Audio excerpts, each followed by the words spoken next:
miraago yi tey du leenoo ndax borom yet du xeex ak borom fetal te yenn dëgër bopp yi jaay sa bakkan laa waa réew mi tey lu leen waa Sénégal tey du leenoo ndax borom fetal du xeex ak borom xam-xam yenn dëgër bopp yi jaay sa askan laa ne borom xam-xam du xeex ak buur bi yàlla yenn dëgër bopp yi jaay sa diine laa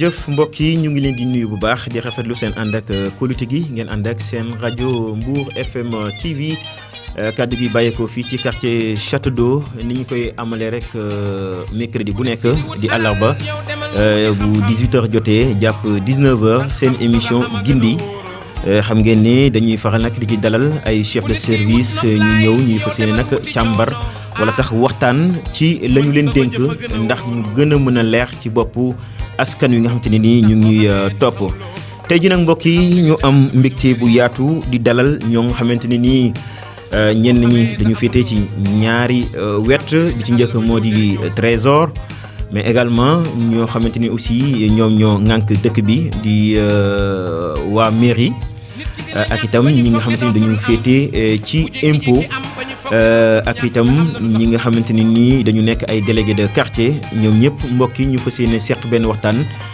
lépp rek ngir mën a gindi ak leeral lu bëri ci ay ponk yoo xamante ni ñu fas yéene nañ ko jukki tey jii. ci loolu mbokk yi daañu am mbégte di dalal ku ci mel ni monsieur Bayati Babou may fàttali Bayati Babou rek moom moo nekk premier adjoint au maire ci deuxième adjoint au maire ci mairie bu Mbour. mais noonu aussi la ñuy dalalee kii di Mohamed Touré moom tam féete fële ca Trésor mais noonu aussi la ñuy dalalee kii di Ousseynou Faye moom itam nekk représentant service des impôts mais également dinañu dalal kii di El Hadji Oumar Sarr nekk délégué de quartier zone Sonatel waaye itam kii di Saloum Sissoko nekk consultant dina fekkee waxtaan bi. di nuyu samay naataangoo ici yi nga xam ne ñoom laa bokkal jotaay bi nga xam ne ñoo seq commission de fiscalité locale bi di ci jiital le président Bayati Babou deuxième adjoint au maire de Mbour waaye di nuyu aussi suma collègue monsieur Ousseynou Faye bi nga xam ne moo nekk centre service des centres fiscaux de Mbour ñu xamee ko impôt et domaine bu Mbour waaye di nuyu ki nga xamante ni itam moo fi teewal tey délégué yi di monsieur Sarr donc loolu la ñuy ibbee rek incha allah ba ñu xoos ci jotaay bi jërë ngeen jëf. jërëjëf monsieur Touré xam naa duñu ñàkk dinañu wéyal présentation bi ci kanam mais juste rek ñu jox kàddu gi monsieur El Hadji Ousseynou Faye sëñ Faye maa ngi lay ziar di la nuyu. maa ngi lay fay di ne asalaamualeykum wa rahmatullah di nuyu auditeur rajo bi Mbour FM di nuyu borom kër gi. di nuyu tamit sama naataango yu fi toog du ma fàtte itamit di nuyu sama kilifa gi ki nga xamante moom ma yëwal fii muy monsieur Maguette Boy chef de centre des services fiscaux de Mbour boolewaale itamit sama collègue bi nga xamante ni moo fi waroon toog te mu amoon empêchement muy monsieur Tendeng di ko nuyu di nuyu waa Mbour yëpp population yi di tamit di profité ci occasion bi tamit di ñaan jàmm ci Sénégal ñaan mbas mi nga xamante ne situation bi boo leen gisee nu ñu toogoo moom moo ko waral di ñaan yàlla jële ko fi ak jàmm jële ko ci monde bi yëpp comme ça ñu gën a mën a am occasion di avancer le développement Sénégal di rafetlu opportunité bi nga xamante ne moom laa am tey bokk jotaay bi ak samay naataango monsieur le maire monsieur Touré et monsieur Sarr délégué de quartier yaakaar naa occasion la tey pour ñu waxtaan lu xóot a xóot ci mbir mi monsieur le maire jot na ci xuus tuuti mais yaakaar naa dinañ am occasion pour gën ko yaatal surtout ci commission de fiscalité locale bi nga xamante ne moom moo waral suñu toogaay tey dinañ wax commission bi naka lay doxee naka lañ koy taxawalee ak lan mooy mission commission de fiscalité locale ak yeneen question annexe yoo xamante ne xëy na tey auditeurs yi bu ñu ko posé dañ ci mën a ñëw incha allah. Tout à fait voilà maa ngi leen di jaajëfal. D'accord merci beaucoup je pense que ne respecté nañ mesures barrières yi peut-être xëy na da ñuy baal rek après nga génne masque bi pour dégg-dégg bi mën a gën a leer si auditeurs yi ñuy déglu voilà donc dina ci am solo. Très bien monsieur Faye. Je pense que tey jii ponk bi ñuy fas yéene waxtaanee bokk na ci li ñu tuddee typologie des contributions foncières typologie des impôts foncières catégorie du foncier bâti alors soo ko doon expliquer ci kàllaamay Kocc. pour ñi ñuy déglu loolu mooy lan. ok jërëjëf yaakaar naa question bi bu ñu ko naree faram-fàcce ci kàllaamu Kocc bu ñu waxee typologie impôts locaux mooy maanaam.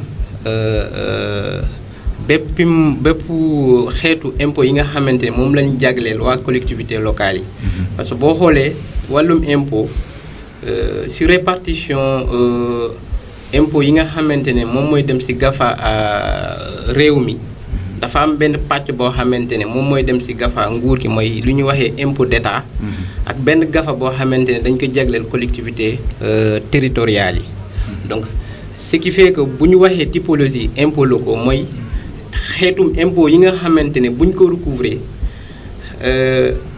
impôt bi maanaam lépp mën na dem ci gafa ak collectivité locale bi walla moo am benn xaaj boo xamante ne benn xaaj bi day dem ci collectivité territoriale ak beneen xaaj bi nga xamante ne day dem ci gafa état bi donc loolu mooy typologie bu ñu waxee typologie impôts locaux mooy maanaam xeetu impôt yi nga xamante ne bu ñu ko recouvrer waa trésor bu ñu ko recouvrer ba pare répartition bi day dem directement ci gafa collectivité territoriale yi léegi bu ñu jëlee xeetu impôt yooyu xaw na bëri mais dinañ ci ñëw benn par benn pour gën a yaatal waxtaan bi ku nekk xam bu nekk lan la wundu ma commencé ko par benn xeetu impôt bu ñuy woowee du benn sax mais ay xeetu impôt bu ñuy woowee contribution maanaam day am contribution foncière des propriétés bâties am na beneen bu ñuy woowee contribution foncière des propriétés non bâties mooy genre corollaire la rek ak beneen contribution bu ñuy woowee contribution globale unique boobu itamit xeetu impôt la boo xamante ne dañ ko jagleel collectivité territoriale loolu mooy d'une manière synthétique typologie wu impôts locaux wala impôt yi nga xamante ne moom lañ jagleel collectivité territoriale. D'accord très bien c'est clair monsieur le maire dañ lay jox kàddu gi juste rek nga ñëwaat ñu xëy na dina ci am solo nga rafraîchir un peu la mémoire ci commission bi ni ñu ko tëggee kañ lañ ko tëgg ñan ak ñan ñoo composé commission bi ak lan moo nekk ay objectif am.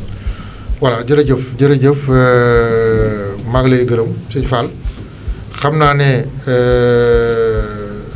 sëñ Ousseynou wax na ci léegi commission bi dafa nekk loo xam ne état bi dafa xool ne impôts yi ci Sénégal ñu ci bari farata lañ ko maanaam ku ci nekk rek yaakaar nga ne loo moomal sa bopp état bi amu ci dara c'est vrai que bu dee liggéeykat yi walla fonctionnaire yi walla li ngay jënd parce que li ngay jënd aussi am na lu ci nekk loo xam ne état bi da koy jël yow daal loo liggéey yaa ko moom te réew mi du doxee noonu am na ñoo xam ne mën nañu ñëw ricc am na ñoo xam ne mënuñu ricc commission bi nag boo gisee ñu créé parce que communes yi boo gisee ñu def décentralisation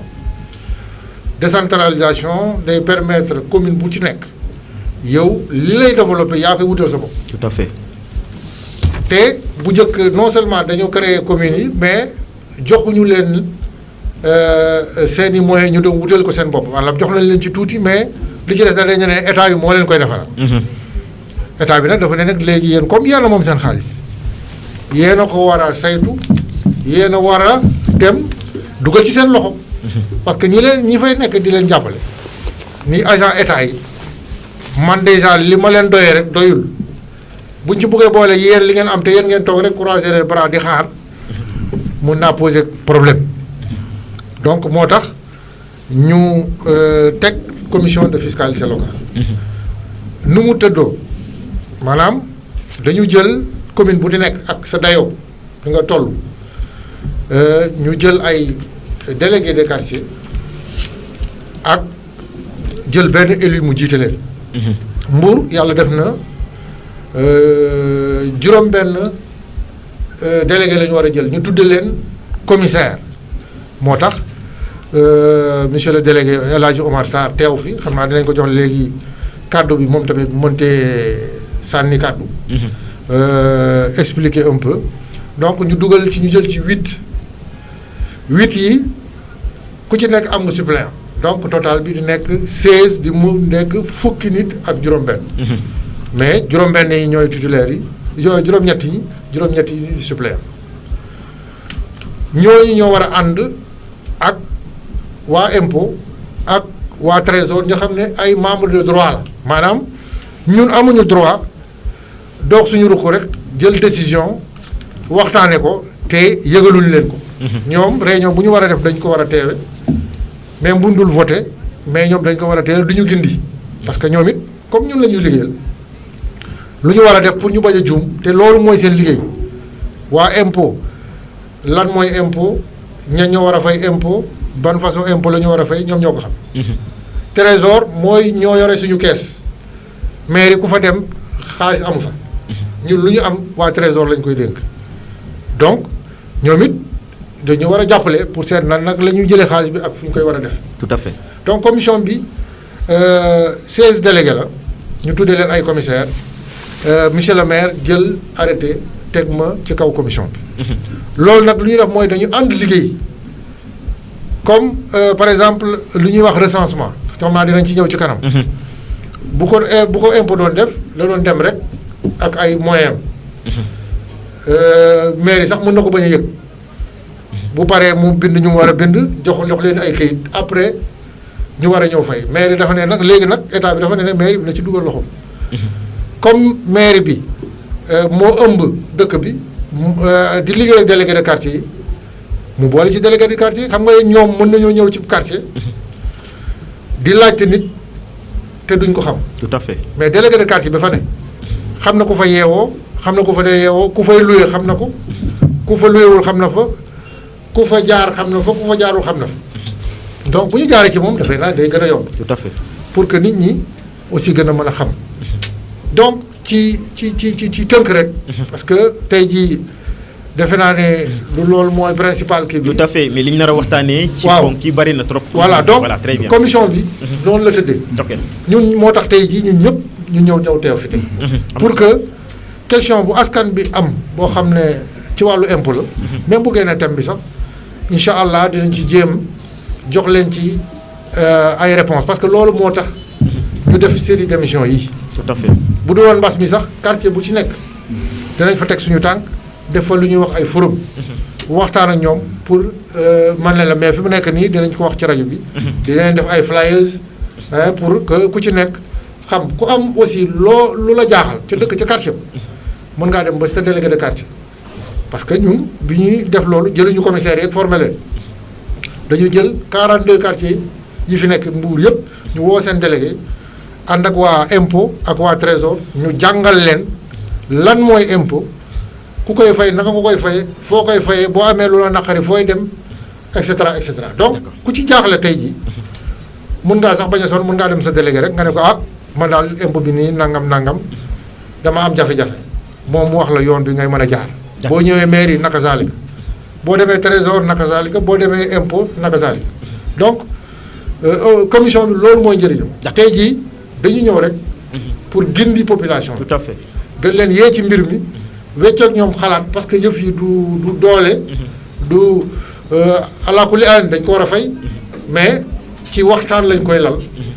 teg ko ci xam-xam parce que lépp seen njëriñ la parce que ku ci dem da ngay soxla ndox da ngay soxla courant da ngay soxla éclairage public da ngay soxla poste de santé da ngay soxla sécurité da ngay soxla ay tali te loolu commune bi amul fenn fu mu koy jëlee du dul ci impôts yooyu ak taxes yi d'accord parce que noonu. très bien noonu la ñu très tëggee bien commune. monsieur le maire am na solo. jërëjëf. xëy na fi nga daanelee dinañ ci ñëw parce que dañu jox kàddu gi technicien bi. parce que dégg naa ci biir l'impôt dégg naa ci biir taxe. alors que nekk na ñaari mbir wala sax yoo xamante ne nii xëy na ci ay ponk bokkul. suñu ñëwee ci monsieur Touré. moom mi nga xamante ne nii moom mooy ndawal trésor.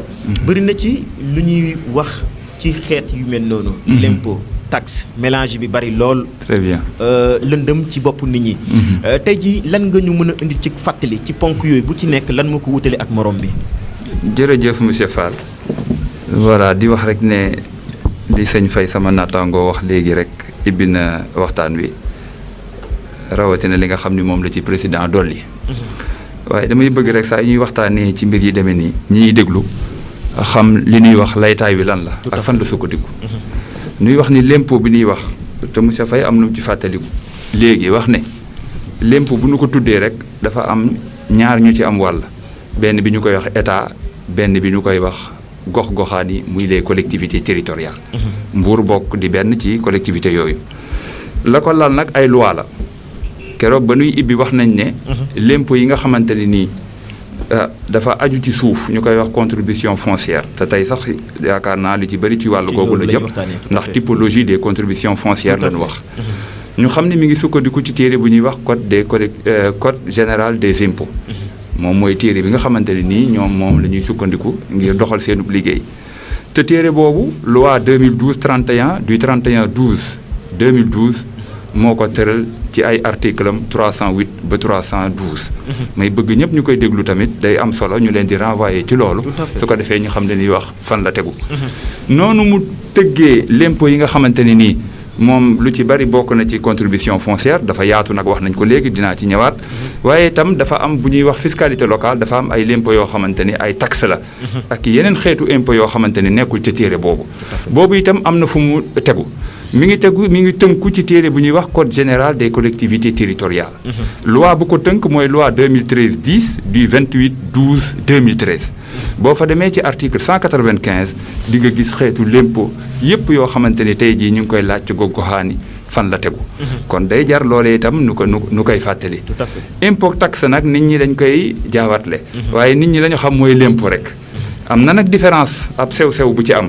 loolee sama naataangoo dina ko indi ndax l'impôt ci firéem mooy dafa mel ni lu ñu lay teg te sañu loo ko bañ te bu ñu la ko tegee ba noppi tamit day doon loo xamante ni day dellu ca population ba waaye dañuy seet fa nga xam ni foofee la gën a yayoo ñu teg ko fa waaye du caage ni da nga koy fay rek ne kat war nañ ma defal lii yayoo naa lii waaye ñi nga xam ne ñoo la koy laaj ñoom la yoon wax ne si nañu seet waxtu ak fa nga xam ni foofu la gën a yayoo ñu dugal ko fa kon mu loolay di l'impôt taxe nag day sukkandiku ca la ngay def nga xamante ni tubaab mën na ko wax une contrepartie boo xamante ni loo cay xaar waaw loolee moo di taxe yooyu yëpp nag incha allah dinañ ci ñëw nga xamante ni moom la commune yayoo ñu koy wax les taxes municipales. très bien. leer na sëñ Fall dama koy kii rek xam nga looloo tax seen teewaay am solo.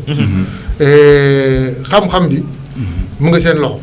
ñooñu comme ni nga wax rek mënuñoo dem sans ñoom. tout à fait donc commission bi mënul taxaw te ñoom ànduñ ci. dama bëggoon rek si ñu dugal le délégué de quartier. parce que ñoom it dañu pour nekk point boo xam ne c'est très important dans le dispositif. tout à fait parce que buñ ci jàppul rek. dina am fu mu sooxe. d'accord waaw donc. d'accord su dee permettre nga ko. très bien c'est bon c'est bon c'est bon je pense que ne mën nañ ko jox micro bi. mu jegee micro bi tuuti. délégué de quartier ñu ngi lay ziar bu wër. juste rek xëy na comme ni ko monsieur le maire waxee yéen am ngeen ci solo parce que waxtaan bi ci ni ma ko déggee mooy que ne ñun la yéen la askan wi la moo tax ñoom sax ku ci am loo bëgg a laaj mën nga jaar ci 88 628 50 51 lan moo ci nekk yéen rôle bi ngeen ci war a jouer en tant que ay délégué de quartier. asalaamaaleykum mbooloo mi asalaamaaleykum monsieur Fall ñu ngi lay nuyu di nuyu soxna Issa Dior Sall di nuyu également kilifa yu fi teew yëpp monsieur Touré monsieur Faye di nuyu président de la commission fiscalité locale monsieur Babou par ricochet ñu nuyu également monsieur le maire Fallou Sylla boo xam ne bi moom moo ñu proposé à ce que ñu nekk commissaire fiscalité locale ba tax ñu bokk ci kuréel bi ñu ngi leen ci sant di leen ci gërëm. di nuyu également suñu président délégué de quartier yi El Hadj Malick Diouf ak suñu secrétaire général ñoo xam ne ñoo ma yebal pour ma ñëw représenter leen fii. di nuyu délégué de quartier yëpp. waaw monsieur Fall comme ni nga ko waxee nii bon ñun en tant que donc man ma El Hadj Oumar Sarr délégué de quartier zone Sonatel extension. donc comme nu ko président Babou waxee ñun ñoo nekk ci quartier yi et que lu ñuy nas lii lépp ci quartier yi lañ koy doxalee. foofu mooy terrain bi nga xam ne foofu la lu ñu mënta préparer foofu lay mujjee waaw foofu la ñuy defee liggéey bi. ba tax na thème bu ñu jël bi maanaam typologie kii impôts yi. am na solo trop.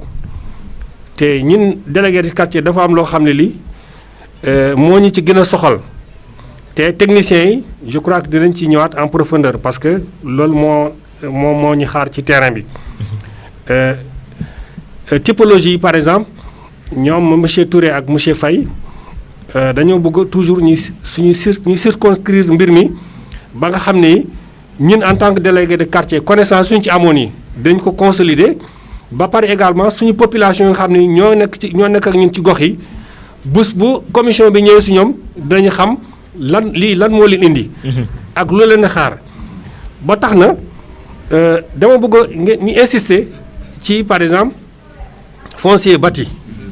foncier bâti lan mooy foncier bâti lan mooy foncier non bâti su dee par exemple foncier bâti nga xam ne man maa ngi nekk sama kër ak sama famille donc résidence principale maa fa nekk commission bi su ñëwee di ma wax problème impôt par rapport ak man mi nekk sama kër ak sama njaboot naka lay demee lan la ma nguur gi sas lan la ma nguur gi may su dee par exemple am naa beneen kër wala yeneen terrain tel que par exemple les fonciers non bâtis foofu tamit lan la nguur gi prévoir pour ñun ñi nga xam ne suñu quartier yi bëri ñu ay parcelles yoo xam ni kenn dëkku ci donc loolu lépp bëgg nañu ñi leeral ñu ko là de pour éviter ëllëg si biir nga ñëw par exemple kër nga ko expliquer ak tombe bi également maanaam taxe ordure ménagère bi tamit ngeen revenir ci expliquer mbooloo mi ordure ménagère taxe boobu naka la demee.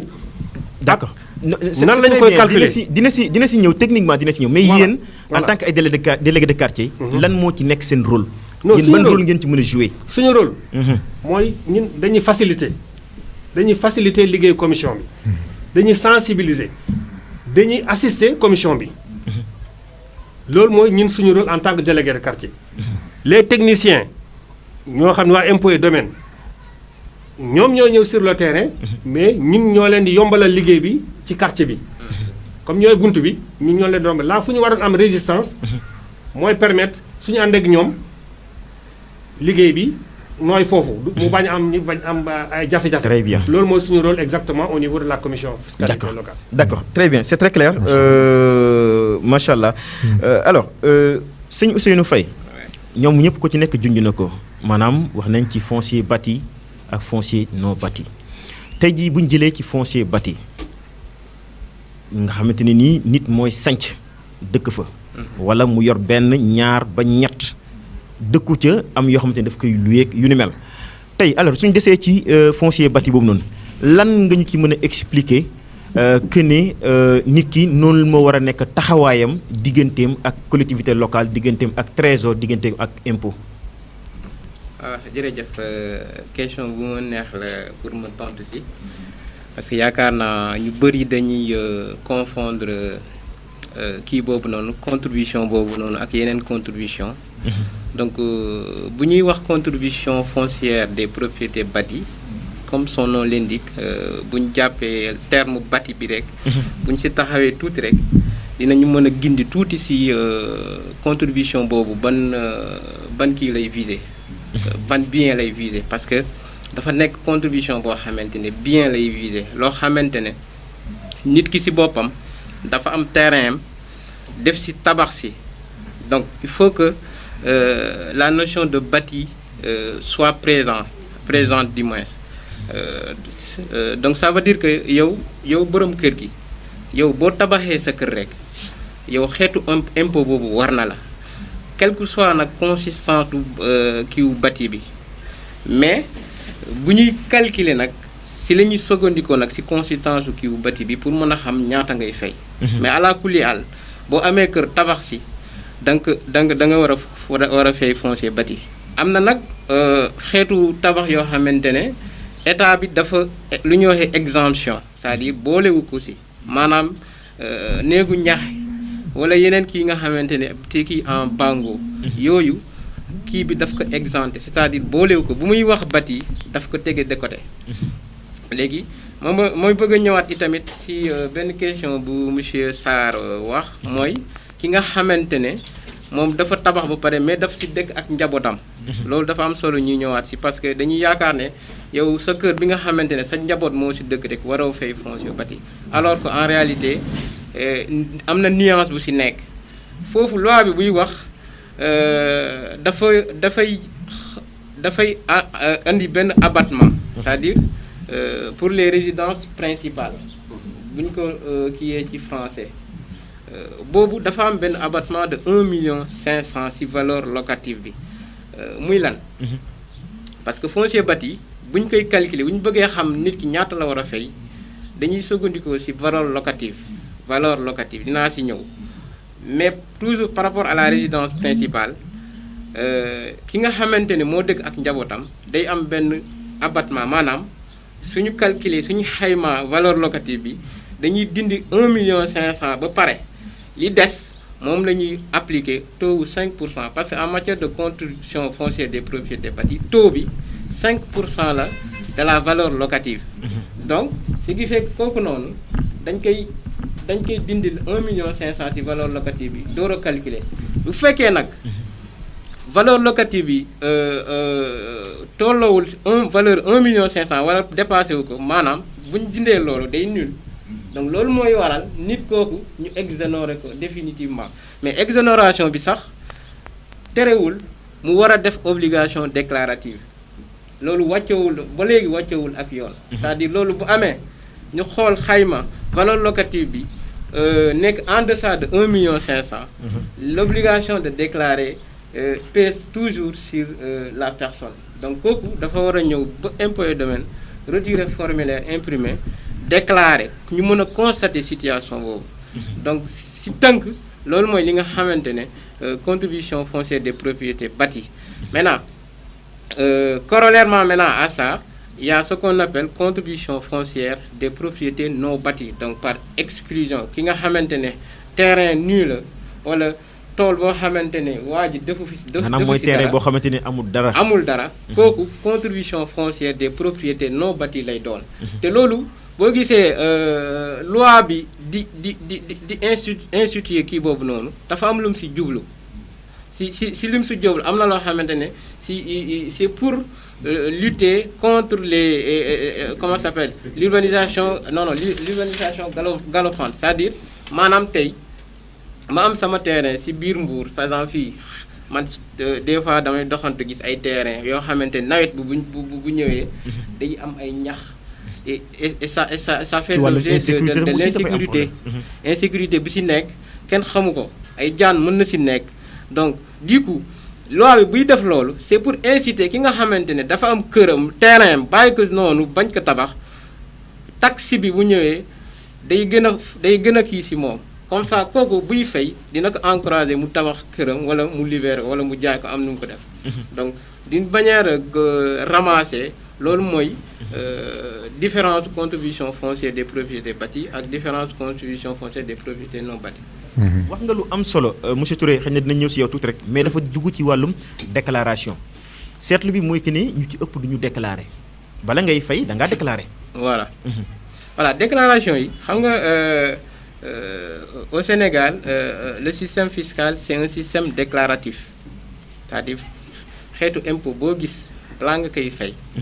da nga ko war a déclarer léegi boo ko déclarer par rapport ak li nga déclarer dañuy recevoir sa déclaration maintenant sous réserve de ce qu'on appelle li ñuy woowee droit de contrôle parce que xëy na nit sax mën na déclarer te xëy na li muy déclarer méngoowul ak réalité li muy déclarer mais déclaration bi mooy li nga xamante moom la ñuy njëkk a war di def maintenant après le reste ça va venir donc ce qui fait que dañuy inciter nit ñi ñuy déclarer parce que boo déclaré wul dafa am ay sanctions yu siy tegu am na ay échéances yoo xamante ne pour chaque nature d'impôt dañuy wax ne yow nit ki bu la waree da nga war a def déclaration balaa telle date di ñëw maanaam bu ñu jëlee contribution foncière des propriétés bâties échéance déclaration bi 31 janvier la nit ki boo ko waree fay da nga ko war a déclarer ba pare bu ñu ko déclarer nag ñun waa impôt yi demee ñu def lu ñuy woowee codification c'est-à-dire ñu def liquidation bi léegi transféré ko waa trésor parce que xeetu impôt yooyu noonu ay impôts locaux waa trésor ñoom lañ jagle recouvrement bi donc ce qui fait que waa trésor mënuñu la fëgg sa kër jox la lu ñuy woowee rôle d'impôt te yow mosoo jël sa tànk ñëw ba impôt déclarer que yow am nga bien wala am nga revenu boo xamante ne da nga ko war a déclarer ñu jox la nga déclarer donc ce qui fait que dañuy ñaax population yi ñu ñëw envers les impôts renseigner wu ñu gindi leen jox leen ay information jox leen ay imprimé ne leen lii ngeen war a def boo leen ko defee di ngeen mën a xaar waa impôt wala waa trésor du moins ñëw jox leen facture impôt boo xamante ne moo leen permettre ngeen dem fay. d'accord monsieur Touré bala may ñëw si yow ñu jël kàddu gi jox ko délégué de quartier délégué de quartier est-ce que formation ba ca war ngir ngeen mën a waxtaan ak population bi ngir ñu xam lan mooy impôt nan lañ koy fayee ak lan moo warloo diggante ñoom ak ñi nga xamante ni ñoom ñooy état est-ce que am ngeen formation ba ca war. jërëjëf monsieur Fall donc yaakaar naa ne am nañ formation bu ci war et pour ça damay misaal pour technicien ngi nii su dee am na njuumte ñu corriger ma. tout à fait mais damay nafar daal lu ñuy jàngale ci formation bi. donc monsieur Faye wax na sànq ci foncier bâti bi maanaam kër yu ñu tabax dëkk ko ak foncier non bâti ci lu jëm ci foncier bâti bi maanaam man tabax naa sama kër maa ngi ko dëkk def naa déclaration équipe bi ñëw na commission bi ñëw na ñu xool sama kër suñu ñëwee monsieur Faye wax na tout à l'heure il a parlé de la valeur locative valeur locative bi suñ koy tekk ci wala bu simple moo di ko ne dañuy xayma kër gi suñ ko doon loué fukki weer ak ñaar ñaata la war a doon ci xaalis ñaata la war a doon ci xaalis su dee par exemple kër gi dañu suñu weer bi 200 000 lañ koy loué soo calculé fukki weer ak ñaar yi 2 400 000 lay doon tey ñi fàttaliku ne nguur gi may na bépp borom kër résidence principale maanaam yow nga dëkk fa yow ak sa njaboot nguur gi may na abattement bi mooy loo xam ne li nguur gi def la ko may mu 1 500 nguur gi def la ko may c'est-à-dire man su ma nekkee sama kër te valeur locative bi pendant 12 mois motul 1 500 comme man ak sama njaboot moo fa ne du ma fay dara maintenant su dee maa ngi foofu ak sama kër te valeur locative par exemple sama kër mu nekk par exemple 2 400 en ce moment damay fay nu may fayee damay jël dañuy jël 2 400 yi moins 1 500 yi lu mu nguur gi may mu des 900 000 900 000 yooyu moom ngay jël multiplier ko par 5 diviser ko par 100 mu jox la 45 000 voilà donc ça veut dire que kon sama kër valeur locative bu nekkee 2 400 année bi 45 000 francs laay fay impôt foofu kooku mooy foncier bâti bi maintenant le foncier non bâti monsieur Faye également expliqué na ko su dee par exemple man am naa terrain te tabaxuma ko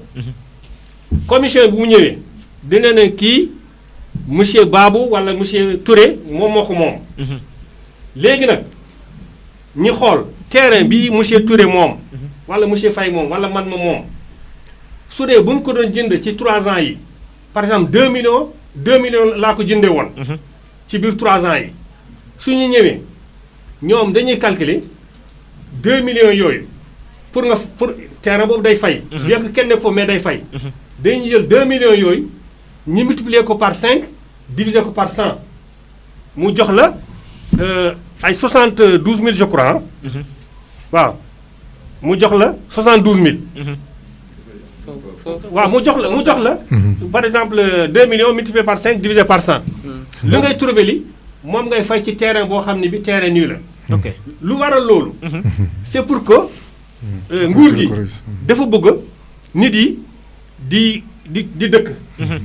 wala ñu bay terrain yi noonu nga xam ne source d'insécurité lay doon pour population yi. tout à fait agresseurs ak lépp di fa làqu di def nag su dul noonu. moo tax soo seetee lu ngay fay ci terrain boo xam ne bi defoo ci dara. moo gën a bëri ak loo xam ne lii kër goo xam ne bi yaa ngi ci dëkk yoo ak sa njaboot. daanaka foo doo fay dara. sauf vraiment mu dépassé 1 million 500 abonnement bi dépassé 1 million 500 benn précision foofu rek. voilà si terrain non bâti kii bi. foncier non bâti bi. foofu sax à la place li ñuy waxee valeur locative. foofu valeur vénale la ñuy voilà valeur vénale effectivement. et valeur vénale ça revient à prendre le prix de revient. c'est-à-dire terrain bi lu ñu xayma ko lu mu war a jar. voilà donc foofu sax day gën a seet parce que benn terrain si biir dëkkuwaay yi. mën nga ko estimer une valeur de 10 millions wala plus. effectivement dans ce cas bu ñu appliquer directement 5% bi. daanaka xaalis bu bëri la. donc loolu rek pour wane ne. politique d'encouragement la loo xamante ne dañuy encourager nit ñi. ñu tabax. dëkkuwaay yi mën a rafet. insécurité bi bañ a nekk si dëkkuwaay. tout à fait voilà donc allez-y oui je continue sur la même lancée. oui allez-y donc monsieur Faye a bien fait. effectivement foofu valeur vénale la. maanaam terrain bi lu muy jar. session bi. moom la ñuy calculer à partir de ce moment ci la ñuy calculer.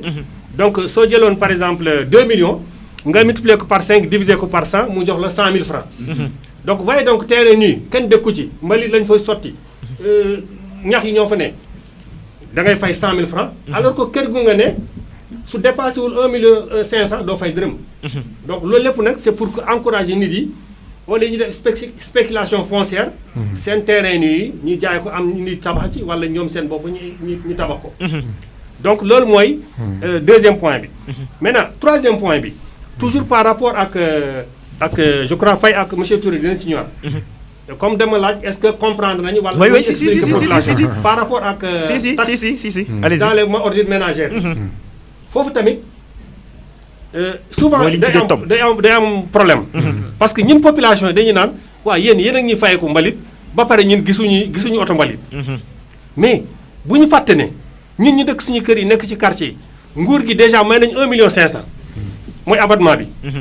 1 million 500 boo xam ne waroon nañu ko fay waroon nañu te autrefois sax dafa wàññeeku kii bi nekkuloon 1 million 500 léegi la ko yokk ba 1 million 500.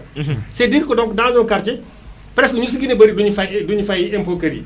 mais nag impôt mbalit bi foofu obligation la. pour ñëpp fay. ba tax na foofu pour nu ñu koy calculer également. da ngay jël soo jëlee par exemple foncier kii tombe bi. soo jëlee par exemple 200000 bi. 200000 bi par exemple kër goo xam ne bi location bi par mois 200000 la. soo ko multiplier par 12 mois mu jox la toujours 2 millions 400. donc valeur locative boo xam ne bi 2 millions 400 la. léegi maintenant pour nga xam yow mbalit bii ñu la war a jëlal ñaata ngay fay da ngay jël 2 millions 400 bi nga multiplier ko par 3 nga diviser ko par 100 mu jox la 72000. 72000 da nga ko multiplier par 3 ici parce que hors de Dakar. tombe bi ñu ngi fay 3%. dans la région de Dakar tombe bi ñu ngi fay 3,6%. donc loolu moo tax de manière résumée. argument yoo xam ne ñun en tant que délégué de quartier am nañ ko.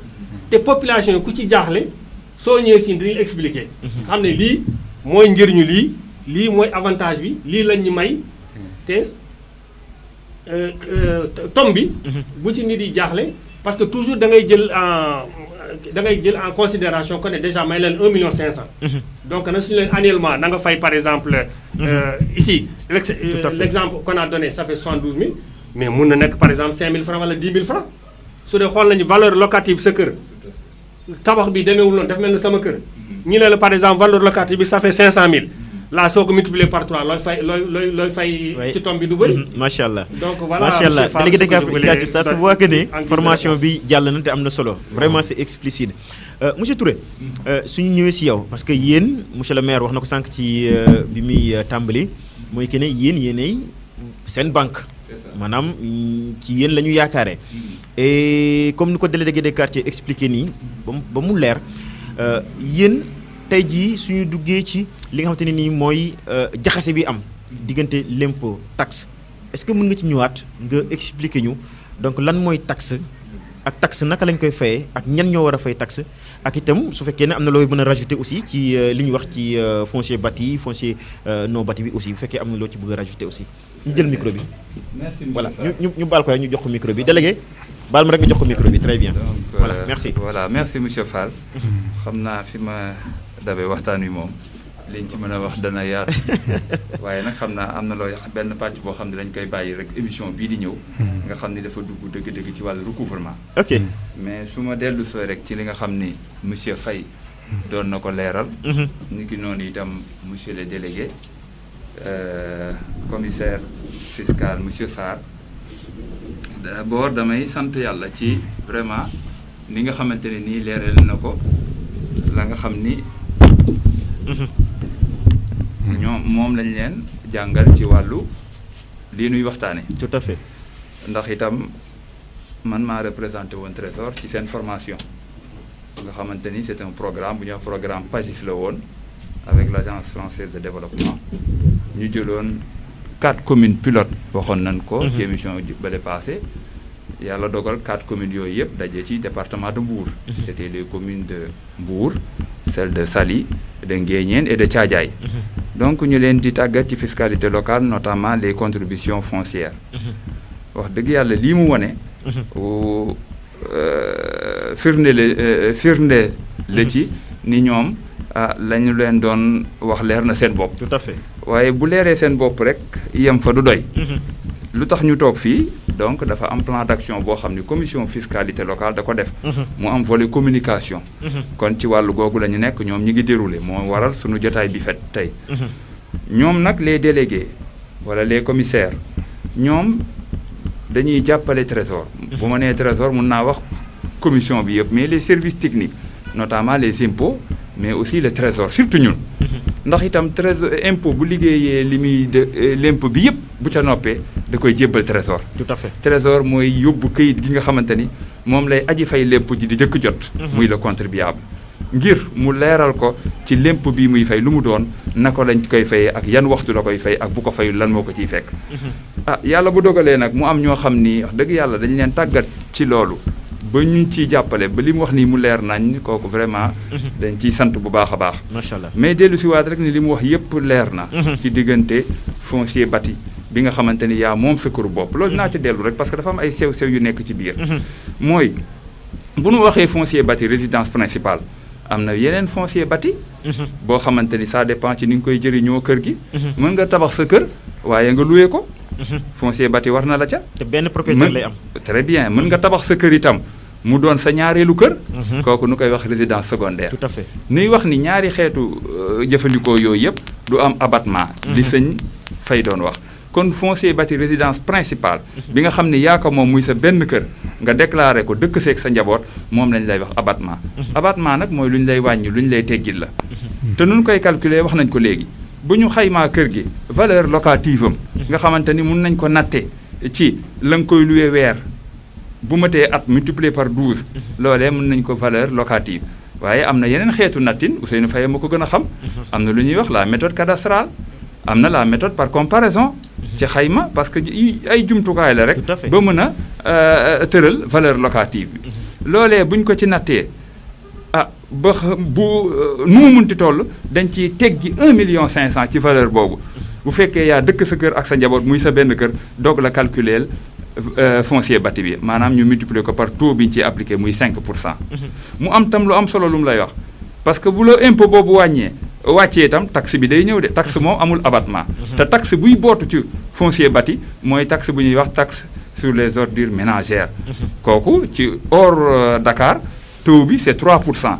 moom nag du am abattement kër gi bu fekkente ni dañu calculer valeur locative annuelle bi dañ koy multiplier par 3 rek nga fay ko.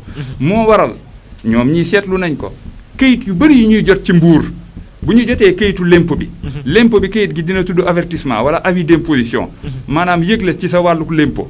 kayit googu boo ko jotee kayit gu weex la day am bind yu wert nga xam ni sa tur da ciy nekk. service bu la ko indil lempo bi lan la naka lan ko calculer ñaata nga koy fay ban waxtu ko koy fay boo ko fayul waxtu wi ak la cay topp ak lépp day leer ci kayit googu. ñu koy wax avis d'imposition. bëri na Mbour gii impôt boo kayit googu bu ñu ca jotee foncier bâti sax duñ ko ci gis.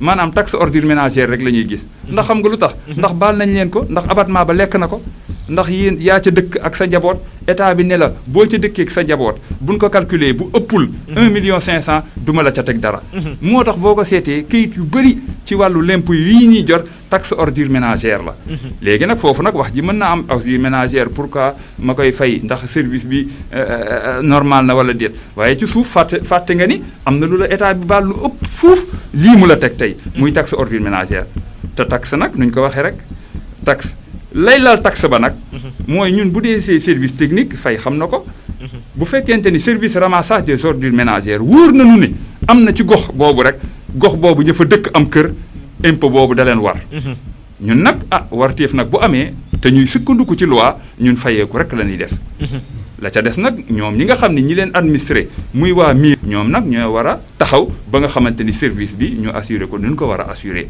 kon ñu jàpp ni l'impôt kër ñetti taxawaay la résidence principale nga dëkk ko nekk fa muy sa benn kër ak sa njaboot moom dana yomb waaye bu dee résidence secondaire la ñaareelu kër doo ca am lañ la cay wàññil niki noonu yi tamit bu dee da nga ko loué wala nga loué une partie kon ci wàllu contribution foncière loolu laa ci wax am na beneen contribution foncière ñu koy wax boo xamante ni la moom la ñuy wax des impôts partagés muy contribution am na lu mu ci junj léegi muy contribution globale unique muy contribution globale foncière bu dee bi lalu ci suuf la contribution globale foncière la loolee impôt la bu ñuy séddale ñun bu ñëwee ba ci ñun ñu war ko séddale commune bi état bi da ko ci jox 75% dese 25%.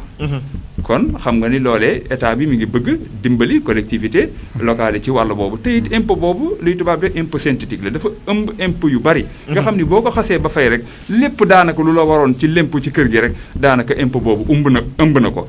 yooyu yëpp nag bu fekkente ni population yi dañu toog xamuñu lu xew jegewuñu les services techniques surtout impôt et domaine. ba ñu leeral leen ci loolu rek dañuy yaakaar ni impôt dafa seer wala dafa metti te impôt seerul mën naa wax itam mettiwul. seerul mooy boo jegee ñii dinañ la ko wax mettiwul boo ñëwee ci ñun boo ko mënul fay lépp itam dinañ la tëralil ay pexe ak yombalal yoo xamante ne nii mën nga wàccug sa impôt te doo sonn. kon kon ci wàllu googu foofu laa ciy yem. macha allah am na solo loolu la ñu tuddee xanaa civisme fiscal ah. très bien très bien monsieur le maire. waaw pression bi bari na. ñaxtu yu bari na ci monsieur le maire dañu war a indil ay poto lampe monsieur le maire dañu war a defar suñu quartier ki yooyu noonu waaye nag loolu nag bu ci fay impôt toftale aussi dafay daal di doon li gën. effectivement kontaan naa lool parce que tey jii moom. gars yi xuus nañ ci wax gaa ñi wax population yi. lan moo yëf yi. parce que ñun it vraiment bëgg nañu population ñoo ñu fal. bëgg nañu leen satisfaire mais nag balaa nga ne naam ne fa. li ngay defal nit ki day fekk mu nekk ci gafaga. tout à fait ñun budget la ñu am. budget lan mooy budget du doge nii rek am naa temps su ma demee ci ñoom Touré ñu wàññil ma rek ma commencé joxe. da nga fooy am. parce que xaalis boobu il faut nga dajale ko ba mu ñëw fa. maanaam ñii dem ci marché yi dañuy fay. waa impôt wax nañu ko léegi bâti non bâti location loolu yëpp boo ko fayee bu ñu demee ak tombeek yooyu yëpp. bu ñu demee am asile dañ koy diviser ko ay pàcc. lii ñu nekk ci tali lii nekk ci mbedd mi lii nekk ci lampe yi ñi nekk ci ndox mi ñi nekk ci poste de santé ñi jàppale sécurité bi. et cetera loolu nag bu dee ñun amuñu ko defe naa ne. du ñu mën a def dara. wax jee bari rek ñu ne digg nañu lii seen budget defoon nañ ci lii mais mënuñu ko réparer mënuñu ko def waxoon nañ dañuy xëccal ndox mais gisuñu ndox mi te ñooñu ñuy wax loolu genn wàll gi du ñu joxe dërëm.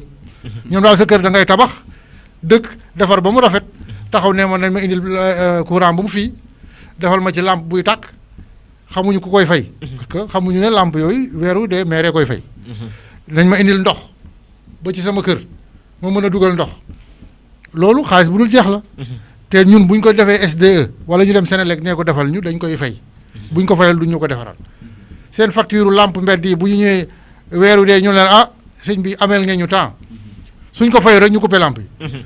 population bi jóg ne mairie bi liggéeyul nangam fekk ne ñoom xooluñu lan la ñu war a def ak lu ñu warul def. moo tax émission bi am solo lool te du yem fii. parce que ñun commission bi ñëpp lay taseel. équipe nawetaani ODCAV. bu ci yàlla àndee dinañ am ak ñoom daje. la société civile. dinañ waxat ak ñoom parce que ñoom ñooy défendre population bi. loo am dañuy ñëw taxaw ci wetu côté population bi donc boo leen di défendre aussi ku ci nekk na nga ko wax dëgg rek. war ngaa def lii bu maire bi deful lii wala bu état bi deful lii ma taxaw ci. donc ñoom ñëpp bu ci yàlla àndee commission bi dina daje ak ñoom weccoog ñoom xalaat. ba ci ku ci nekk xam fi nga war a féete fi nga war a jàppale. parce que ASC yi aussi loolu baax na ci parce que quartier boo dem am na ASC. te loo soxla da ngay ne xaaral ma seeti politicien ba. mu jàppale la mais yow da nga ko war a jàppale de koor que moom bu subaa mu mën leen a jàppale. monsieur le maire ma relance la. waaw ma relance la. sànq délégué de quartier da ko junjoo. parce que dañuy bëri na ci boroomi kër yoo xamante ne nii. des fois ngay am jafe-jafe pour xam kan moom kër gële. est-ce que muy yow wala muy le chef de service. Ousmane.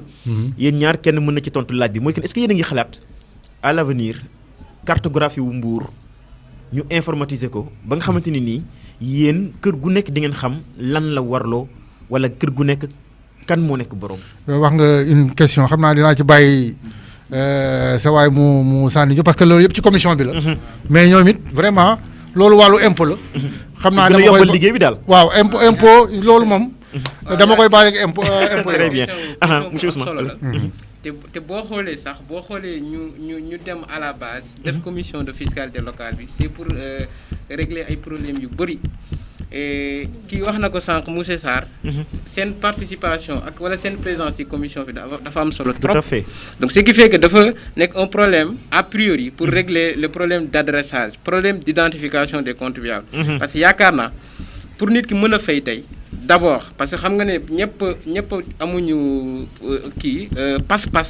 sol seen daal ñëw déclarer. ce qui fait que le plus souvent ñun ñooy dem sur le terrain. recenser comme monsieur le maire ni mu ko waxee. donc recensement boobu il faut problème bi mooy souvent sur place déjà da ngay am problème interlocuteur. wala boo amee interlocuteur information yi ngay am pour mën a identifier contribuable bi doo ko mën a am. tout à fait. ce qui fait que genre ces personnes-là, les délégués de quartier, ils font partie, c'est la cheville ouvrière de la commission. Parce que nous permettre à la base, nous identifier, remonter l'information, permettre au trésor, nous recouvrer correctement les recettes pour, comme nous l'avons dit, la mairie peut satisfaire la population. En dehors de tout ça, il y a des services techniques qui sont là, qui abattent d'énormes travail, notamment au CADAS. Nous avons une technologie, nous travaillons à ce que toutes les grandes villes, nous cartographions les nous à notre niveau. Voilà, au trésor, nous identifier kan moy kan ak kan moy def lan wala kër gi kan moko mom lan moy waré fam. loolu yaakaar naa ak système informatisation bi ak kii waa direction CADAS di jël yaakaar naa dinañ arrivé jamono boo xamante ne problème boobu dinañ ko régler. d'accord xëy na temps bi li ci baal ma rek xëy na dama for ay ñaari nit rek. benn soxna ak benn mag aussi mu wax ñu moom nan la gisee ci fayam l'impôt donc da nga may baal tuuti rek le temps que ñu jox la kàddu gi. ok c'est un devoir citoyen. nit bu nekk war nga fay impôt daal. waaw bu fekkee ne yow yaa ngi liggéey war nga fay impôt impôt sur salaire impôt ay foncier bâti ak yooyu jeex na. ak foncier aussi non bâti mooy kër yi nga xamante ni kër yu. waaw yooyu yëpp daal li jaadu mooy kooku devoir citoyen la devoir civique la boo xam ne bi citoyen bi loolu la ñuy xaar ci moom mais en contrepartie aussi. ci li muy fay noonu ci lay maire bi ak yooyu war ñoom itam defaral leen ay dispensaires ay tali ay affaires yooyu ak ay marché ak yi tout ça tout ce que les citoyens ont besoin war nañ leen ko defaral. jafe-jafe sénégalais yu bëri mooy ñàkk a fay impôt bi yow en tant que ancien retraité lan nga leen di xelal. ñi nga xam ne fii mu ne ñoo ci toll te am ay moyens wu di liggéey ak yooyu tout ça war nañuy fay impôt sur salaire impôt foncier bâti ak non bâti ak yooyu yëpp war nañ ko fay parce que fiscalité la loolu day dem ci impôt et domaine. Ensuite yooyu ci trésor bi la jëm te trésor kiiwu alalu réew mi la jeex na. bëri na ci ñoo xamante ni dañuy kaas naan mairie bi def fi dara ak yooyu noonu est-ce que tam aussi ñooñu lan nga leen di wax ci wàllum fay impôt ak yooyu. li ma leen di wax mooy ñu di fay impôt parce que fay impôt boo ko defee sa devoir la après war nga nag boo defee sa devoir ba pare laajte say droit. boo defee say devoir ba pare nga laajte say droit ñu jël keneen ki soxna la moom tam aussi mu wax. waaw li may wax mooy citoyen bu ne war ngaa mën a fay impôt surtout. ñiy liggéey ñooñu war nañoo mën a fay l'impôt kër yi nga xam ne nag nit dëkku ca sax war nañoo mën a fay l'impôt ak kër yi nga xam ne dañ ci sotti mbalit yooyu yëpp ku ko moom war ngaa mën a fay impôt parce que ci impôt bi lay dem ak trésor yi loolu moom mboole citoyen bu ne rek loolu war na la moo tax maire yi mën a am xaalis pour mën a fay liggéeykat yi ak ki defar dëkk bi. donc je crois que message bi jàll na parce que ñii aussi ñu for ci mbedd bi la ñoom tam aussi ñu joxe seen xalaat ci payam impôt monsieur le maire. merci beaucoup merci bon alhamdulilah parce que ñu bëri comprendre nañu mais li ma ci yokk rek du aajowul ci yaa ngi liggéey ci am bi la moo ci parce que mun ngaa dem ba retraité aussi. am ay kër yooyu luyee ak yu demee noonu. très bien donc li ma doon yokk rek ci wàllu situation cadastrale bi ñu doon wax sànq. loolu dafa am solo ci commission bi te ñun dañuy jàppale ci wàllu mairie bi en dehors ci identification bi ñun dañuy permettre que suñu quartier ñu cartographier ko délégué de bu nekk di nga xam yow ban parcelle nga yem fan nga commencé ak foo yem parce que fu mu nekk nii day dem ba jaxase quartier yi dañoo duggante. ba sur le terrain da ngay kenn ñëw ne la man bokk ma sa quartier diw laa bokk. donc nekk ci jàppal boobu cartographie boobu bu ñëwee. incha allah dinañ jàppale te loolu def naa commencé nañ ko sax ci département bi à Saly su ko naa ne gars yi ñëwoon nañ fi ci dans le cadre du PAGIS bay say ko mais ñun incha allah bu ñu jógee ci lii rek dinañu liggéey ak suñu naataango waa impôt yi ñu jublu ci loolu pour que Mbour képp ku fi yeewoo rek am fi am ñu mën laa xam nga mën a dugal sa loxo ci développement dëkk bi. très bien parce que du pour ñun du pour mairie bi pour réew mi la pour dëkk bi la donc bu ñu fayul am na lu bari loo xam ni da leen di manqué parce que dëkk bi wax dëgg am na def nañ ci lu bari loo xam ne mais nag am na yu bari ndox bi manqué na fi électricité bi manqué na fi poste de santé yi manqué nañ fi te yooyu war nañ ci dugal suñu loxo mais nag loo bëgg liggéey boo amul doole bi doo mën a dem donc lii ñu def nii wax dëgg na yàlla c'est pour ñoom la moo tax ñuy sonn du ñëw fii maire bi jàpp ci waa impôt jàpp ci waa trésor ak population bi représentée par les délégués de quartier donc vraiment ñu ngi rafetlu. temps bi. waaw jeex na peut-être ñu ñëwaat rek mu ñëwoon ñu. tuuti surtout ci xeeti impôt yi am je pense que junj nga ko ci njëlbeen bi bi ngay wax. voilà donc yan façon impôt ñoom ñoo am ak yan lañ war a mën a fay. voilà balaa may répondre question boobu rek ma rafetlu tuuti rek mooy micro trottoir bi nga def noonu sànq. di rafetlu bu baax a baax sama maam boobu bi ma dégg muy. mu nekk retraité di si prononcé wu. déjà ak maire bi ma dégg. kooku xam naa ne aussi vu niveau intellectuel bi mu am ak kii bi mu am noonu bu xalaat di mën a soññ mbokku citoyen sénégalais yi maa ngi koy rafetlu sama maam boobu daf ma fàttali benn question benn préoccupation bi nga xamante ne mu ngi si foncier bâti bi ñu bañ ko fàtte parce que foncier bâti bi loi bi dafa am benn innovation boo xamante ne dafa jël en compte situation retraité bi nga xamante ne pension buñ ko calculer buñ ko xaymaa ci at bi bu dépassé wul 1,8 million dañ koy teggil xeetu kii boobu c'est-à-dire borom kër bi nga xamante ne retraité la te dëkk ci kër gi ak njabootam bu fekkee ne kiiwu pension bi muy jot par weer bu ñu ko calculer 12 mois.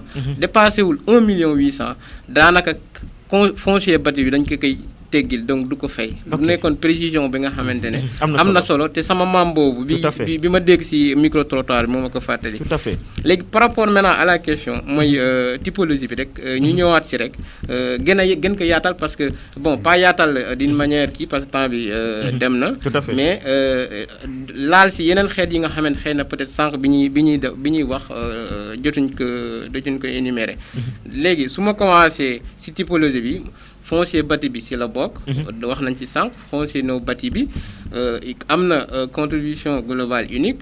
contribution globale foncière bi nga xamante ne boobu aajuwul ci ki kër gi dañ ko tabax wala tabaxuñ ko mais dafa aaju ci ndax kër gi da nga ko loué wala loué ko. foncier contribution globale foncière comme monsieur Touré nu mu ko waxee benn impôt synthétique la boo xamante ne dafa regrouper.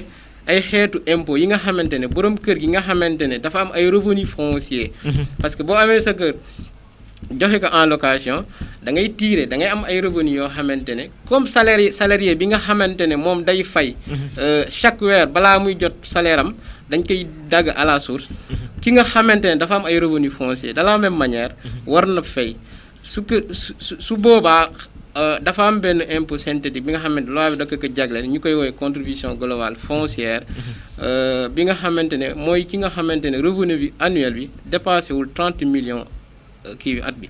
ce qui fait que fourchette bi yaatu na lool pour permettre ñu bëri nekk ci kii boobu xeetu impôt boobu pour mën di déclarer d'une manière simplifiée. muy xeetu impôt ak yeneen xeetu impôt yi nga xamante ne ay impôt d'État la. yoo xamante ne xëy na peut-être beneen émission. dinañ ci ñëwaat incha allah. merci monsieur Faye ñu def dernier tour de table rek parce que daanaka waxtu wi teg na 12 minutes. am na solo ñaari ponk rek daanaka lañ fi jukki daanaka mu egg waxtoog lu topp délégué de quartier ñu jox la kàddu gi rek nga def le dernier mot. nga jox ko micro bi baal ma monsieur Touré baal ma rek nga jox ko micro bi. mën naa ñëwaat tuuti rek. allez-y am benn kii bu ma fàtte rek. muy boo xamante ne dafa am solo. muy contribution économique locale. boo xamante ne dama ko fàtte woon énumérer xeetu impôt la aussi bi nga xamante ne dañ ko jagleel collectivité territoriale yi. muy impôt boo xamante ne moom moo remplacé patente mooy bi ñu doon woowee patente. contribution économique locale sur la valeur locative ak contribution économique locale sur la valeur ajoutée. muy ñaari pàcc boo xamante ne moom la ñu sende mu remplacer patente bi. boo jëlee première bi ma njëkk a wax mooy contribution économique locale sur la valeur locative boobu c'est assise sur la valeur locative c'est-à-dire comme ni ñu ko waxee sànq rek dañuy xayma kër gi pas kër gi sax parce que. contribution boobu jaglewuñ ko borom kër yi. dañ ko jagle ñi nga xamante ne dañuy def activité économique ñi yëngatu ci wàllum njaay jënd wala ci industrie ce qui fait que boobu noonu nekkul contribution boo xamante day viser ménage bi. boobu population bi wala ménage bi boobu duñ ko fay mais ki nga xamante ne moom mooy par exemple da nga yor sa entreprise wala nga yor sa commerce di jaay donc. chaque année da nga war a def déclaration boobu noonu. après ñu xayma valeur locative place bi wala valeur locative kiiwu industrie bi. ñu calculer ko appliquer ay pourcentage parce que pourcentage yi ñaari pourcentage selon sa fi nga nekk. ñu jagleel ko collectivité territoriale. mu nekkoon xeetu impôt boo xamante ne yaakaar naa suñu jotaay waruñ fi jóge te kii ko parce que kii bu am solo la dem nañ sax ba collectivité locale dañ koy woowee xorom si parce que sel dañ koy woowee nee nañ moom mooy xorom si. voilà mu nekkoon xeetu impôt bi nga xamante ni il fallait me revenir. am na solo monsieur Touré ngay may tuuti rek xam ma def sa allez-y bëggee ci bu mujjee tudd nii. allez-y ndax itam dafa am solo. ndax tey mën naa wax ni mooy la principale ressource financière des collectivités locales moom sel boobu mu wax. mooy sel bi contribution économique locale. di impôt boo xamante ni nag ñun ñi ngi ko tàmbalee fayeeku 2018 kon ren mooy ñetteeli atam. waaye ci xayma yi ñu def rek gis nañ ne bu fekkoonte ni 2018 sel bi maanaam mooy usines yeeg. yooyu waaw moo remplacé patente rek maanaam te impôt professionnel la moo remplacé patente rek. waaye nag mu ñëw yore ñaari taxawaay ñaari pàcc. celle VL muy valeur locative bu ñuy calculer nga xam ni day dellu ci commune bi nga xamante ni foofu lañ ko fayee ko ak valeur ajoutée boo xamante ni état bi da koy dajale waaye di ko delloowaat commune bi très bien loolee dinañ ci ñëw mën na am beneen waxtaan am na solo waaye celle VL bi nga xamante ni moom la ñuy wax contribution économique locale valeur sur la valeur locative kooku day dellu ci commune bi solo gi mu am rek laay wax ne bu fekkonte ni 2018 collectivités territoriales yi doon nañ leen ci fayeekul benn ren am na ci ñoo xamante ni àgg nañu ba ñeent te loolu commune bu nekk Mbour def nañu vraiment bi situation bi diggante 2018 ba 2019 gis nañ ni nekkate yoo vraiment nii nu ko waa impôt defee impôt bu am solo la mooy contribution économique locale nga xamante ni moom lépp rek dañ ko jagleel commune bi loolu rek laa ci bëggoon dellu ci d'accord bala ngay tàggoo rek ñu jox délégué de quartier moom tam aussi benn laaj rek mu boole ko tàggoom voilà délégué yéen moom dafa mel ni sas nañ leen dafa mel ni liggéey bi li ci gën a am solo yéen a ko yor ndaxte yéen a jege askan wi yéen a jege ñi nga xamante ni ñoom ñooy borom kër yi pour mun a waxtaan ak ñoom alors lan mooy message bi nga xamante ni aussi yaa ngi koy lancé à l'endroit ci ñi lay déglu mais surtout lan moo fas yéene nekk après émission bi étape bu njëkk wala sax ñaareel bi yoo xamante ni moom ngeen fas yéene doxal. waaw jërëjëf monsieur Fall encore une fois fu may terminer moo di que ne rek ñun commissaires yi ñun délégués yi suñu rôle effectivement comme ni ko kilifa yi waxee tout à l'heure maanaam daanaka ci mbir mi pilier central lañu. tout à fait. parce que recensement yi suñu quartier lañ koy defee suñu également di def ñoom Touré suñu defee seen liggéey ba pare rôle yi si ñun la ñu indiwaat ñu ànd ak ñoom ci ànd ak ñoom sur le terrain. donc ñu ngi ci biir daal vraiment à fond. léegi nag lu ñu mën a wax moo di ko ne comme ni ñu ko waxee woon ci njëlbeen rek nit yi bu ñuy ragal affaire impôt. parce que ginnaaw explication yu fi génne tey. ku nekk ñu mel ne man fu ñu nekk seen kër yi ñu ngi naan ah waaye lii kay nekk vraiment ñàngul. te njëriñ la parce que su dee par exemple ñëw nañu di recenser nga jox leen sa tur exactement ñu xamal leen fii yaa ko moom. même bu dee sax peut-être say kayit des na normal. soo demee kilifa yi ñun ñu confirmer effectivement yaa fa moom ñoom mën nañ la faciliter ba nga xam da nga am ay kayit yu normal. am sa niqab am lépp parce que ci la ñuy jëm. donc pour wax nit yi rek bu ñu ragal. et que commission bi bés bu yàlla defee muy ñëw sur le terrain ñun dinañ ànd ak ñoom. ñi xam ne lépp luñ ci def pour njëriñu waa quartier bi la pour sécuriser seen bërëb yi la et pour également contribuer ci développement dëkk bi. développement quartier yi. parce que su moyens amul comme ni ko monsieur le maire waxee quartier bu soxla courant mun nga ko am mais mun na yàgg. alors que ñëpp bu ñu ci jàppee ku nekk dugal ci loxam avec xol bu sedd. en un an 2 ans quartier yu amul éclairage ci dëkk bi yëpp mun na leer. tout à fait quartier yu amul problème ndox yëpp. réseau Sen'Eau bi mun na fa dugg. donc en résumé daal. pour wax ne vraiment ñun formation bi ñu ngi ko si biir luñ ci jot a xam. képp koo xam ne kii xaw na sa bopp leeru si sa bopp. ñëwal ensemble ñu gindi la. nga poser ay questions su dee dépassé nañu ñu yónnee la ci monsieur Faye wala ñu yónnee la ci monsieur Touré du Trésor. tout à fait. pour terminer fu ma commencé woon foofu encore laay mujjee di la remercier monsieur Fall. di remercier la directrice Issa Dior Sall. di remercier monsieur le président de la commission fiscalité monsieur Babou. monsieur Faye des impôts et domaines monsieur Touré du Trésor. di remercier monsieur le maire Fallou Sylla boo xam ni moom moo ñuy proposé ci commission fiscalité locale bi. di remercier également sama naatango délégué de quartier yi. à la tête le président El Hadj Malick Diouf. ak SG le secrétaire général ñoo xam ni Malang Camara ñoo xam ni ñoom proposé à ce que ma ñëw représenté leen. jërëjëf monsieur Fall. jërëjëf ñu ngi lay gërëm bu wax di la sant ñu jox monsieur Touré moom itam aussi mu tàggoo. voilà kon xanaa rek di yeesalaat sunu remerciement ci kër gi dalal gi ñu dalal mais aussi ci commission bi mu tuddee commission bi nag wax ci ki ki ko jiite muy Bayati Babou ak sunu naataango impôt et domaine mais itam l'ensemble des commissaires nag baat boobu population yi war nañ koy miin mooy les délégués yi nga xamante ni tey jii ñoom ñoo nekk seen gox te ñu tàggatoon leen yoon may leen ñu am sukkandiku bu wér ni war nañ fa représenter les services techniques ngir wax ak ñoom ci wàllu l'impôt yi muy seen délégué de quartier.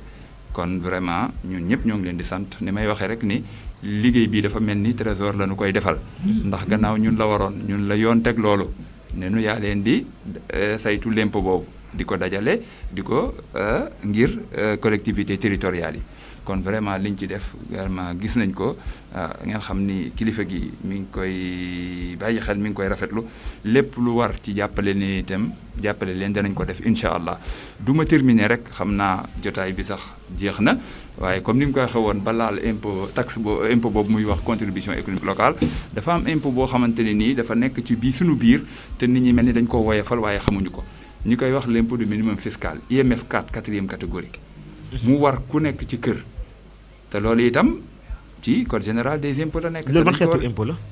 loolu ban xeetu impôt la. l'impôt boobu impôt kii la impôt local la. ni nga xamante ne nii noonee la foncier bâti taxawee wala beneen. waaye bii nag bopp la. noo koy gën a xamee ci àll ba moom lañ doon wax l'impôt bopp taxe rurale. gannaaw nag ruralité amatul maanaam commune la yi ñoo taxaw. léegi IMF 4 moo ko wuutu. te bopp bu nekk téeméer ak ñaar fukk la 600 xam nga jafewut. te ci kër gi am na ñoo xam ne seppi nañ leen ci. ndax gone gu amul defe naa fukki at ak ñeent bokkuloo ca ñi nga xamante ni tamit dañoo am yenn laago yu bokk lañ ci yenn mag ñi bokkuñu ci kon ña ca des ci kër ga wax dëgg yàlla loolee mën nañ ko contribuer seen dëkk ngir na ko baabu doon waxee lu ñu bëgg ci dëkk bi wax dëgg yàlla ñu def ko kon daal impôt lu muy viser lépp mooy ku ci nekk as tuut ak la nga tollool nga participer ko su ko defee soxla yi nga xamante ne nii moom la ñuy jànkoontoog ci dëkk bi ñu fa mun ko saafara donc pour terminer encore une fois ñoo ngi leen di nuyu bu baax di leen sant di leen gërëm. jërëjëf monsieur Touré. monsieur le maire moom moo ko ubbi woon mën nañ ko bàyyi moom mu mujjee kàddu gi sëñ Ousmane baal ma rek nga xaw a jege micro tuuti xëy na sëñ Ousseynou voilà très bien voilà donc nga tàggoo rek ak ñi lay déglu mais bu fekkee aussi am na loo ci bëgg a rajouter aussi nga wax ko si li ma si bëgg a rajouter rek mooy soññ population yi soññ citoyen yi ñu yokk lu ñuy woowee civisme fiscal parce que lu am solo la su ma soññee citoyen yi tamit dinaa soññ acteurs yëpp parce que de la même manière population yi citoyen yi war a fay ñun itamit war nañ def effort pour rendre le service public parce que service public la ñun impôt ñun waa Trésor war nañ faciliter nit ki mu ñëw fay parce que metti na nga yëkkati nga dugal sa loxo sa poche bëgg a fay impôt ñëw amoo traitement bi si war a dem ba yow sax boo moytul da ngay naan xanaa nekkul rek damay fay rek boo moytul kooku dootoo ko gisaat. donc ce qui fait que ñun en tant que service en tant que comment ça s'appelle mandataire de service public war nañ def effort boobu di soññ itamit waa mairie bi itamit bi nga xamante ne aussi am nañ seen rôle à jouer dans les affaires. donc su ko defee day dem sax bu renvoyer ci définition wu impôt bi nga xamante ne xëy na waroon naa si njëkk a ñëw mu xaw a laal sax différence entre impôt bi ak taxe bi parce que dafa am benn genre exigence buy nekk ñëw def différence bi par exemple impôt dafa nekk loo xamante ne nit ki état bi wala collectivité locale bi da koy jëlee ci citoyen bi pour mën a satisfaire charge publique loolu mooy impôt taxe bi par contre benn prélèvement la boo xamante ne comme Touré ni mu ko waxee ci njëlbeen am na contrepartie même contrepartie bi sax bu directul sax day nekk contrepartie indirect par exemple boo jëlee kaaw tomb bi nit ki day fay taxe d'enlèvement d'ordures ménagères pour xaar en retour benn service de ramassage bien vrai que service yi sax mën na bañ a nekk service régulier mais xasee ba am service bi rek taxe bi dalay donc ce qui fait que ñaari wala acteurs yooyu yi nga xamante ne moom moo ñoo booloo seq kii boobu noonu ku nekk da nga war a def effort mairie bi bu mettre service de ramassage yow bi nga xamante ne yow yaa war a fay wala ñenn ñi fayuñu mais naka la mairie bi di mën a assurer service de ramassage bi régulièrement du mën a doon ce qui fait que population bi nañ def effort fay déclarer fay et en retour mën a xaar côté mairie bi ñu defal leen service soit service direct mooy ramassage wala ñu contribuer à la charge publique mu nekkoon loo xamante ne lu am solo loo xamante ne j'ai jugé nécessaire de revenir là-dessus avant may jébbal kàddu bi. d'accord monsieur le maire. waaw baal ma rek xëy na ma laaj benn laaj bu 1 minute rek mu tontu ma. acca bismillah moom ngay laaj. voilà très bien. xëy na suñ xëy na sax Mouhamed Touré te mu ne ma non loolu bokkul ci waxtaan bi ak yooyu. mais am na lu ñu tuddee OVP ak ODP. voilà loolu aussi dama gis ne. loolu yaakaar naa monsieur Touré. waaw moom mooy gën a kii pour wax ci loolu parce que loolu moo gën a dinaa si kii mais xam naa ne monsieur Touré moom mooy gën a kii parce que yaakaar naa loolu fiscalité purement locale la c'est-à-dire c'est suite à la délibération de la mairie pour mën a liquider ay taxes yoo xamante ne soit occupation voie publique bi la wala domaine public loolu yaakaar naa trésor ñoom ñooy définir assiette bi calculer def seen métrage et mën a calculer li nga xamante ne nit ki bi nga xamante ne moo occupé voie publique bi mën a fay. d'accord yaakaar naa Touré dina si mën a ñëw. comme laal ngeen ba mu laajtee barkeel. d'accord mais am problème non. waaye nag damaa jàpp ne émission bi di ñëw moom. parce que dañ ciy ñëwaat. dinañ ci dugg bu baax a baax. waaw waaye li ci am solo rek. fay wax ko. sànq ci njëlbeen moo tax may leeral li ñuy def nii ak li ñuy wax nii ci lan la sukkandiku. ci loi yi ma renvoyé leen sànq ci code général des collectivités territoriales xeetu l'impôt yi nga may laaj mi ngi fa. boo demee ci article 195 di nga gis mu koy wax ni nga xamante ni tey bu ñu waxoon foncier bâti mën la wax ban article la ci code général des impôts. ni ki noonu yi tamit nii à la différence de ces taxes là nga xamante ni technicien ak expert u impôt et domaine ñoom ñoo koy tënk. fii waa conseil bi ñoom ñooy délibéré sur délibération lay génn. nga xamante ni le conseil municipal qui est un conseil exécutif ñoom ñooy délibéré ci xeetu taxe yooyu conformément à la loi. nag ñoom ñooy wax impôt bi nii la tëddee naka lañ koy fayee ko bu dee ay ODP par mètre carré la ñu ci bari ñu ne la mètre carré sàngam lii ngay fay. du dëgg ni ki noonu itam OVP noonu. am na yeneen tamit yoo xamante ni tamit day ànd ak moom. xeet yooyu yu bëri incha allah dinañ ci ñëwaat émission spéciale dañ lay woo bu ñu toog ñu waxtaan monsieur le maire. waaw jërëjëf xam naa ni affaire bi dafa bari te yaatu comme ni wax rek di fàttali ni. bu ci yàlla àndee àllarba bii di ñëw. fii la ñuy ñëwaat. même waxtu. waaw dinañ def ko dañuy continuer waat. émission yi incha allah mooy mi ngi tombeek le 3 février ah. waaw le 3 février. ok mooy mercredi bi ñëw fii la ñuy ñëwaat. defaat l' émission yëpp yi dafa yaatu. waaw parce que xam naa ni buñ ci bëggee wax yëpp duñ ci génn. tey dañ ko bëggoon tënk rek ci impôt local bi rek typologie bi. ok mais nag ba tey baax na. waaw xaabaabal bi du ci dara. waaw donc ça montre que yëf yi yaatu na. tout à fait te explication aussi du jeex. di wax population bi rek. wax nañ ko léegi ku ci bëgg renseignement boo demee sa délégué dina la wax bu ko mënul aussi dina la yebal trésor wala mu yebal la mairie wala mu yebal la fii ku ci ñëw rek ci commission bi dina la jox information yoo xam ne moom la doy donc vraiment pour terminer parce que xaw nañoo xaabaabal tuuti tout à fait di leen gërëm bu baax yéen waa Mbour FM di ci jiital soxna Issa Dior ci liggéey bu rafet bi di leen gërëm bu baax a baax di gërëm waa ATV ñoo xam ne ñoo ñuy defal ñooy filmer séance bi di suñu partenaire boo di jox nag aussi benn ngërëm particulier le cabinet GECOM parce que moo ñu accompagné parce que nous sommes accompagnés par un cabinet moo ñu jàppale ci organisation bi ak yeneen liggéey te lii yëpp daanaam ci moo koy tënk balaa ñoo ñëw ci séance yi di gërëm le représentant des délégués et jaar ci moom di aussi l'ensemble des délégués vraiment di wane seen engagement bi ñu joxe pour la réussite de la commission monsieur Touré ñoom wax naa léegi ñoo yore suñu gafaka ñoom moom dañ leen di sant leen gërëm parce que ñu ngi ñuy dencal suñu kees ba di ñu jàppale ci lu bari. te ak mooy question yu mujj yi nga ko mujj laaj. tout à fait mooy ODP yeeg yooyu. yooyu yëpp ñoom bu ñu ci jàppul du sotti. waaw di gërëm encore une fois waa impôt. ci liggéey bi ñuy def nag di ci xam bu ne impôt nag du impôt rek fii mais waa cadastre ak ñoom ñëpp ngi ci biir. ñëpp ñu ngi ci biir. waaw de ce fait que liggéey bi daal dafa nekk liggéey boo xam ne bu ñu yàlla dimbalee ba mu egg. am naa yaakaar ne dinañ ci am jeexantal bu baax. boo xam ne dina delluwaat ci population yi. laaj nañu nag xam nga bu ñu defee liggéey ba pare. mairie ak état bi ku ci nekk da nga am loola war. waaw man loolu je suis parfaitement d'accord defal li nga war nga mën a laaj liñ la waral. waaw defal sa devoir laaj say droit. mais dafa dara foo tourné ñu sànni lay xeer. te yow sa bopp yow miy critiquer doo def dara ku nekk ngi laaj làmp laaj ndox laaj nangam te dërëm doo ko génne bi ci gën a ndaw mooy MF 4 bi nga xam ne bopp bu ne 600 francs la at.